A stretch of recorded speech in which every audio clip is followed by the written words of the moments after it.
Welcome to this combat. इस combat में question हमने लिया है क्रिटिकल एंगल पर, दैट मीन्स रे ऑप्टिक्स पे क्वेश्चन लिया हुआ है। क्वेश्चन बहुत इंपॉर्टेंट है, बोर्ड एग्जामिनेशन में भी इस स्टाइल का क्वेश्चन पूछा जाता है, तो बोर्ड एग्जामिनेशन के लिए भी क्वेश्चन इंपॉर्टेंट बन जाता है। जो 12th के स्टूडेंट्स हैं वो ये क्वेश्चन अगर देख रहे हैं तो बहुत इंपॉर्टेंट क्वेश्चन है, इसको अच्छे से पेन डाउन करो और इसको बोर्ड एग्जामिनेशन से पहले एक बार रिपीट कर देना। दूसरा इंपॉर्टेंट पॉइंट, यहाँ पे क्रिटिकल एंगल की बात हुई है एंट्रेंस एग्जामिनेशन में, ये बहुत इंपॉर्टेंट बहुत इंपॉर्टेंट टॉपिक है एंट्रेंस एग्जामिनेशन के लिए। अब यहाँ पर अगर मैं बात पहले करूँ, आपके पास टोटल इंटरनल रिफ्लेक्शन का जो फिनोमेना है वो तब होता है जब आपका light denser to rarer medium जा रहा होता है। दैट मीन्स ये आपका डेंसर मीडियम है और ये आपका यहाँ पे रेयरर मीडियम है, तो मैंने रिफ्रैक्टिव इंडेक्स यहाँ पे डेंसर मीडियम के लिए म्यू डी ले लिया और रेयरर मीडियम के लिए मैंने म्यू आर ले लिया।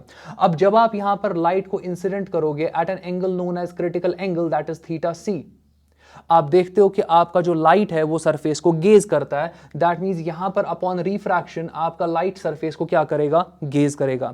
दैट मींस इंसिडेंट एंगल मैंने कितना लिया, क्रिटिकल एंगल थीटा सी, और आपका जो यहां पे रिफ्रैक्शन एंगल है वो आपको यहां पर 90 डिग्री मिल गया। स्नेल्स लॉ को आप यूज कर सकते हो। मैं डायरेक्टली इक्वेशन लिख सकता था बट मैं स्नेल्स लॉ को यूज करूंगा ताकि जब आप क्रिटिकल एंगल की बात करो ना, तो अगर फॉर्मूला भूल भी जाए, बस ये स्टाइल आपको याद रहना चाहिए कि क्रिटिकल एंगल पे लाइट गेज करती है, थीटा सी है, यहां पे 90 डिग्री आपका एंगल ऑफ रिफ्रैक्शन होता है। ये क्वेश्चन भी एग्जामिनेशन में आया है कि अगर आप क्रिटिकल एंगल पर लाइट को इंसिडेंट करोगे और लाइट आपकी डेंसर मीडियम में होगी तो आपका जो वहां पे लाइट है वो सरफेस को गेज करेगा, एंगल ऑफ रिफ्रैक्शन 90 डिग्री होगा। पेन डाउन करो।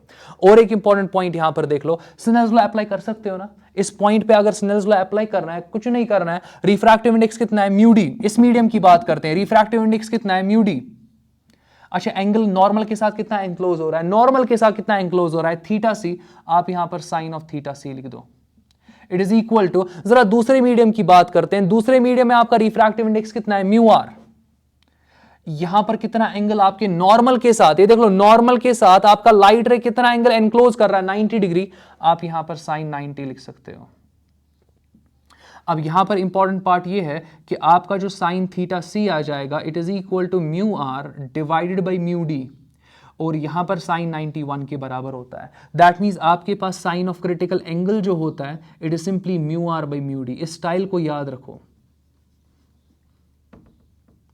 मैंने दिखाया क्यों, क्योंकि अगर मैं यहां पे डायरेक्टली इक्वेशन दिखाता ना, मैं लिखता sine of critical angle it is equal to 1 by mu, but confusion तब आपके पास आ जाता है और तब आप क्वेश्चन को गलत करते हो जब वहां पर आपको डेंसर का भी रिफ्रैक्टिव इंडेक्स देकर होता है, रेयरर का रिफ्रैक्टिव इंडेक्स आपके पास अदर देन 1 कुछ और वैल्यू होता है, तब प्रॉब्लम क्रिएट वहां पे हो जाती है। क्योंकि आपने हमेशा इक्वेशन पढ़ा होता है sine theta is equal to 1 by mu, तो वहां पर आप म्यू का वैल्यू क्या लेते हो, आप डेंसर मीडियम का रिफ्रैक्टिव इंडेक्स लेते हो। रेयरर मीडियम का रिफ्रैक्टिव इंडेक्स तब 1 नहीं होता है, आपका रेयरर मीडियम एयर नहीं होता है, कुछ और होता है, उसका रिफ्रैक्टिव इंडेक्स जब आप लेते ही नहीं हो तो क्वेश्चन उधर ही गलत हो जाता है। तो इस चीज का पूरा होल्ड होना चाहिए कि आपके पास साइन ऑफ क्रिटिकल एंगल किसके बराबर होता है, refractive index of rarer medium to refractive index of denser medium. इसको थोड़ा और आप मॉडिफाई कर सकते हो। कहने का मतलब यह है कि मैं इसको लिख सकता हूं यहां पे sine of theta C it is equal to, आराम से देखते जाओ, साइन ऑफ थीटा सी आप इसको लिख सकते हो, it is equal to 1 divided by mu denser, तो अपनी जगह पर है ना, देख लो नीचे वाला पार्ट अपनी जगह पे रखा,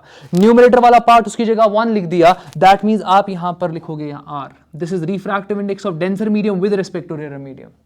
तो ये चीज आपको पता होनी चाहिए। और एक तरीका है लिखने का ये फर्दर, अब अगर मैं इसी इक्वेशन को लिखूं for air as rarer medium, that means मैं क्या कर रहा हूं, मैं इस इक्वेशन को लिख रहा हूं, मगर अब रेयरर मीडियम क्या आपके पास है, एयर, तो एयर आपका रेयरर मीडियम है, तो आप बोल सकते हो कि आपका जो साइन ऑफ थीटा सी है it is equal to 1 by mu, क्योंकि एयर का रिफ्रैक्टिव इंडेक्स 1 आ जाएगा और आपका कोई भी जो फिर मीडियम होगा डेंसर मीडियम, उसका रिफ्रैक्टिव इंडेक्स क्या मैं ले रहा हूं, मैं म्यू के बराबर ले रहा हूं। ये इक्वेशन भी बहुत इंपॉर्टेंट है। अभी वेट करते हैं, और एक इक्वेशन हम यहां पे लिख सकते हैं। बेसिक इक्वेशन है कि रिफ्रैक्टिव इंडेक्स होता क्या है, रिफ्रैक्टिव इंडेक्स होता क्या है। एक मीडियम का रिफ्रैक्टिव इंडेक्स जो होता है, it is the ratio of the speed of light, ratio of the speed of light. कहने का मतलब mu is equal to speed of light in vacuum divided by speed of light in medium, जिस medium का refractive index mu है। मैं repeat करता हूं, mu आपके पास होता है ratio of lights, speed of light in vacuum to speed of light in that medium जिसका रिफ्रैक्टिव इंडेक्स म्यू है। दैट मींस म्यू की जगह पर क्या लिख सकते हो, सी बाई वी लिख सकते हो ना। तो आप जरा साइन थीटा सी का इक्वेशन देख लो, साइन थीटा सी तो अपनी जगह पे रहेगा, 1 अपनी जगह पे रहेगा, म्यू की जगह पर क्या पुट कर सकते हो, सी बाई वी। अच्छा v कहाँ जाएगा? ऊपर। अब देख लो बहुत सारे स्टूडेंट्स को ये भी कंफ्यूजन होता है कि v ऊपर कहाँ से जाता है। अब again this is come back, ये नीट या जेई स्टूडेंट्स के लिए हम यहाँ पे वीडियो बना रहे हैं, बट फिर भी मैं एज्यूम करूंगा कोई 12th का स्टूडेंट देख रहा होगा, पहले 12th का उसको भी पता होनी चाहिए ये v ऊपर गया कहाँ, मतलब कैसे जाता है ये v ऊपर। तो करना कुछ नहीं है, देख लो बहुत सिंपल है। यहाँ पर मैं यहाँ पर न्यूमरेटर और डिनोमिनेटर में एक फैक्टर से मल्टीप्लाई करता हूँ। देख लो मैं यहाँ पर न्यूमरेटर को मल्टीप्लाई, डिनोमिनेटर को यहाँ पर आराम से देखना, बहुत आसान सा फैक्टर है यहाँ पर ये। मैं यहाँ पर सिंपली v/c से मल्टीप्लाई करूंगा डिनोमिनेटर को, तो न्यूमरेटर को भी किससे मल्टीप्लाई करेंगे? v/c से। बहुत आसान है ना, मुश्किल होना नहीं चाहिए। तो आप देख सकते हो मैंने कुछ नहीं किया, मैंने ऊपर भी v/c से मल्टीप्लाई किया, नीचे भी v/c से मल्टीप्लाई किया। दैट मीन्स नीचे जो फैक्टर था उसके रेसिप्रोकल से मल्टीप्लाई किया, ऊपर भी वही रेसिप्रोकल ले लिया। अब जरा देख लो यहाँ पर आपके पास c और c कैंसिल आउट हो जाएगा, v और v कैंसिल आउट हो जाएगा। आपका जो साइन ऑफ थीटा c है it is equal to v/c। वही तो मैंने बोला था, v को ऊपर ले जाओ, c नीचे ही रह जाता। तो इस तरीके से यहां से ऐसे ही आ जाता है। फर्दर अब बात करते हैं, मैं डायरेक्टली बोल सकता हूं ना कि speed of light in a medium it is equal to c times sine of theta c। मैं चाहता हूं आप इस इक्वेशन को दिमाग में रखो। बहुत सारे स्टूडेंट क्या करते हैं, वहां पर मैं रिपीट करता हूं, वहां पर वो म्यू पहले निकालते हैं, म्यू निकालने के बाद फिर ये इक्वेशन लिखते हैं, फिर उसके बाद इस इक्वेशन पे पहुंच जाते हैं। दैट मीन्स इतना टाइम आप लेते हो, कुछ ना कुछ टाइम तो लगेगा ना इसको सॉल्व करने में, वो टाइम बचाओ अगर आप डायरेक्टली इस इक्वेशन को याद रख सकते हो। तो अगर इक्वेशन याद रहेगी सारा टाइम बच जाएगा। आप डायरेक्टली बोल सकते हो कि किसी भी मीडियम में, रिपीट करता हूं, किसी भी मीडियम में अगर आपको स्पीड निकालना है, लाइट का स्पीड निकालना है, वो लाइट का स्पीड जो होगा it will be original speed of light या speed of light in vacuum multiplied by the critical angle, sorry sine of critical angle. Direct हो गया ना। अब जरा देख लो यहां पर c अपनी जगह पर आ जाएगा, साइन थीटा c जो है आपके पास साइन 45 डिग्री देकर है, शायद 45 डिग्री देकर है।